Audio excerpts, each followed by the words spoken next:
তুমি আশেপাশে থাকলে ধারাবাহিকে দেখুন কয়েক বছর পর নতুন রূপে পার্বতী বেশ জমে উঠেছে স্টার জলসার জনপ্রিয় ধারাবাহিক তুমি আশেপাশে থাকলে। আগের তুলনায় বেশ জমজমাট এপিসোড হচ্ছে এখন। ধারাবাহিকে দেখা যাচ্ছে পার্বতী এবার নিজেকে প্রমাণ করার জন্য নিজেকে নতুন করে তৈরি করছে। অন্যদিকে পারু পূর্বার সব ষড়যন্ত্রের কথা জানতে পেরেও সবাইকে বলে দিচ্ছে না, কারণ পূর্বা পারুকে ভয় দেখিয়েছে যে সবকিছু বলে দিলে তাকে শেষ করে দিবে। এদিকে দেখা যাচ্ছে কয়েক বছর এগিয়ে দেব পার্বতীকে ভুল বুঝছে। দেব বলতেছে আমি পার্বতী নামে কাউকে চিনি না। অন্যদিকে কয়েক বছর পর পার্বতী নিজেকে তৈরি করে নিয়েছে।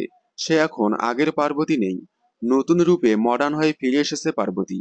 পার্বতী এখন সিআইডি ডিপার্টমেন্টের একজন বড় অফিসার। এবার হয়তো পার্বতী পূর্বার আসল রহস্য ফাঁস করতে চলেছে। বেশ জমে উঠেছে তুমি আশেপাশে থাকলে। তাই দেখতে থাকুন তুমি আশেপাশে থাকলে, সোম থেকে রবি ঠিক বিকেল 5:30টায় স্টার জলসার পর্দায়। তুমি আশেপাশে থাকলে ধারাবাহিকের সকল আপডেট সবার আগে পেতে চ্যানেলটি সাবস্ক্রাইব করে পাশে থাকা বেল আইকনে ক্লিক করে রাখুন। ধন্যবাদ।